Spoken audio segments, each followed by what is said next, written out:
Hello everyone, एक बार फिर से आपका मोस्ट वेलकम है।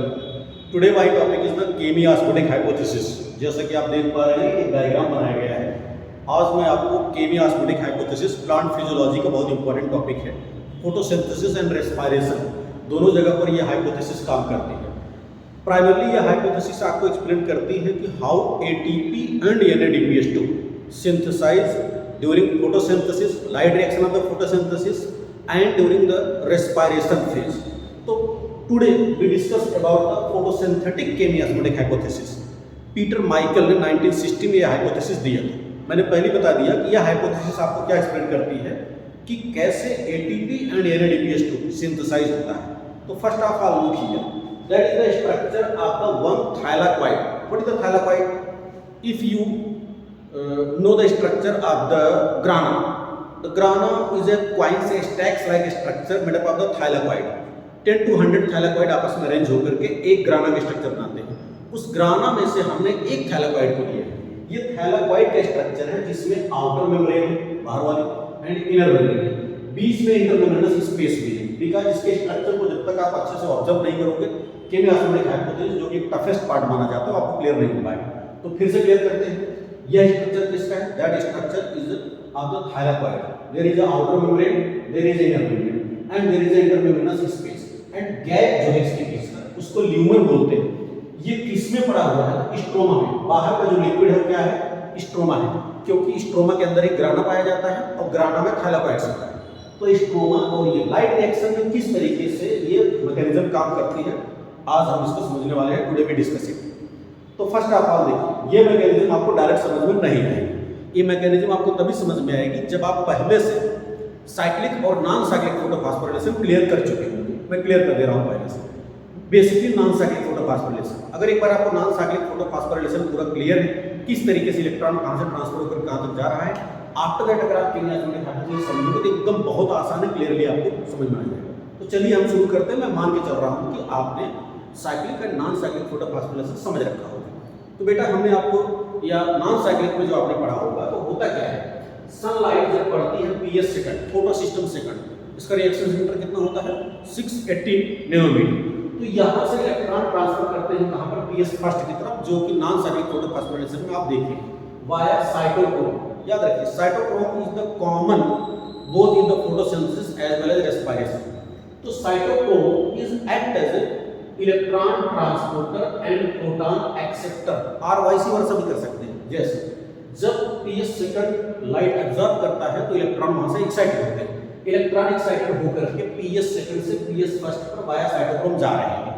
तो हो क्या रहा है, जितने लोग suppose that 2 electron PS second से PS फर्स्ट में जा रहे हैं, तो 2 प्रोटॉन उसी समय स्ट्रोमा से ल्यूमन में आ गए। तो इसका मतलब क्या हुआ? That means what? Proton increases inside the lumen. Initially दोनों तरफ प्रोटॉन बराबर थे, अभी क्या हुआ, लाइट रिएक्शन की वजह से प्रोटॉन यहाँ इंक्रीज कर गया।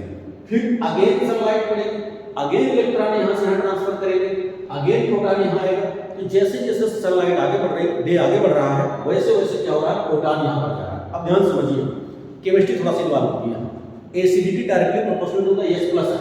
दैट मींस क्या, अंदर प्रोटॉन बढ़ रहा है, बाहर प्रोटॉन डिक्रीज हो रहा है, तो दोनों में एक प्रकार का पोटेंशियल डिफरेंस मेंटेन हो जाता है। एंड अंदर PS5 हो जाता है, बाहर PS8 हो जाता है। अब सबसे इंपॉर्टेंट पॉइंट जो क्वेश्चन डायरेक्ट पूछा गया है, एक होता है oxygen evolving complex, site of the photolysis of the water. वो कहां पाया जाता है? आप देखिए, on the inner membrane toward the lumen.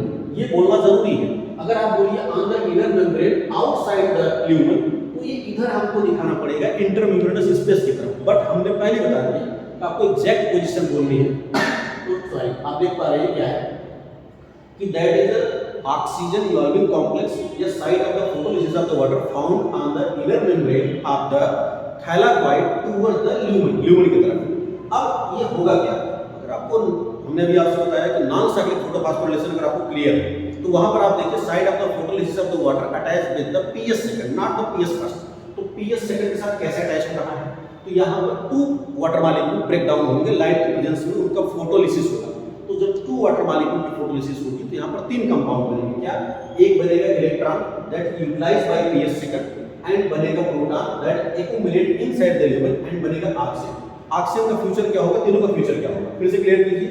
जब वाटर मॉलिक्यूल की स्प्लिटिंग होगी, फोटोलिसिस होगी, तो इलेक्ट्रॉन, प्रोटॉन एंड ऑक्सीजन तीन कंपाउंड फॉर्म होंगे। Electron utilised by PS second, proton accumulated in the lumen, and oxygen by diffusion through the stomata comes out in the atmosphere.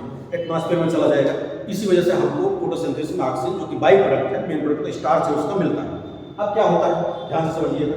लुकिए, हमने कहा कि lumen के अंदर प्रोटॉन लगातार बढ़ रहा है। एक तो मैंने पहले आपको बताया, when electron transfer from the PS second to the PS first, then proton increase कर रहा है। सेकंड टाइम कैसे बढ़ रहा है, when photolysis of the water आकर के नाम, तो प्रोटॉन धीरे-धीरे बढ़ता चला जा रहा है। तो अब इससे हो क्या रहा है, lumen and outer side, that means stroma and lumen both have the potential difference. Due to the potential difference, proton comes out.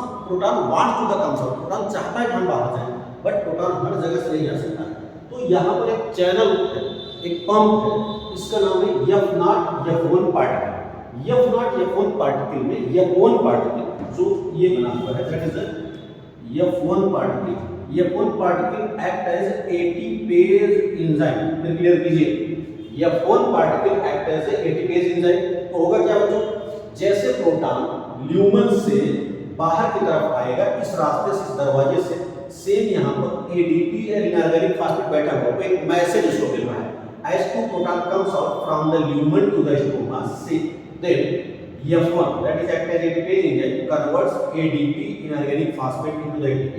तो हमने पहले बता दिया था कि केमी ऑस्मोटिक हाइपोथेसिस का मेन मोटो है how ATP and NADP is synthesised during photosynthesis as well as respiration. तो अभी हम फोटोसिंथेसिस समझ रहे हैं इसमें कैसे।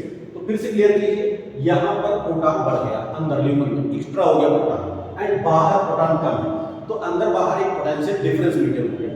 पोटेंशियल डिफरेंस की वजह से जो प्रोटॉन है try to comes outside, exit outside, बाहर जाना चाहता है, बट कहीं से नहीं निकल सकता है, उसके लिए उसको चैनल चाहिए, रास्ता चाहिए। चैनल क्या है, F0 F1 पार्टिकल।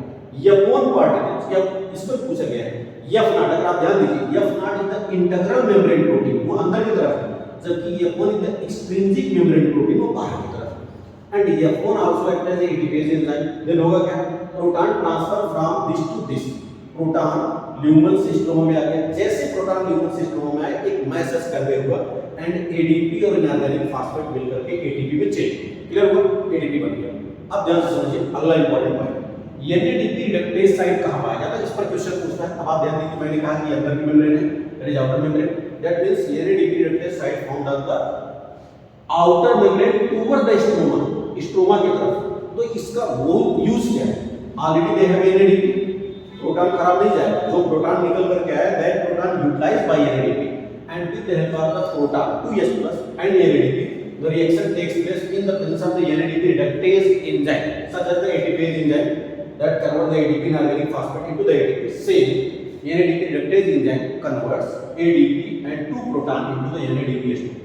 तो हमारा जो मोटो था how ATP and NADPH2 synthesized during chemi osmotic hypothesis that cover. हाँ, एक पॉइंट यहाँ रह गया, ये जो PS फर्स्ट बेटा, PS फर्स्ट से इलेक्ट्रॉन जो यहाँ आए, यही इलेक्ट्रॉन एनएडीपी रिडक्टेज साइट को मिल जाएंगे इफ आपको नॉन साइक्लिक फोटोफॉस्फोरिलेशन याद होगा तो। पूरा एक साइकिल हो गया। अगर आप ध्यान से देखें, प्रोटॉन चला कहाँ से था, स्ट्रोमा से, आया कहाँ, ल्यूमन में, अगेन कहाँ चला गया, स्ट्रोमा में। तो वही प्रोटॉन साइक्लिक मूवमेंट करके एटीपी एंड एनएडीपीएच2 सिंथेसिस में हेल्प करता है। बाकी रेस्पिरेशन में केमी ऑस्मोटिक हाइपोथेसिस कैसे काम करती है, माइटोकॉन्ड्रिया के अंदर, वो हम आपको नेक्स्ट वीडियो में डिटेल में एक्सप्लेन करेंगे। Okay, thank you.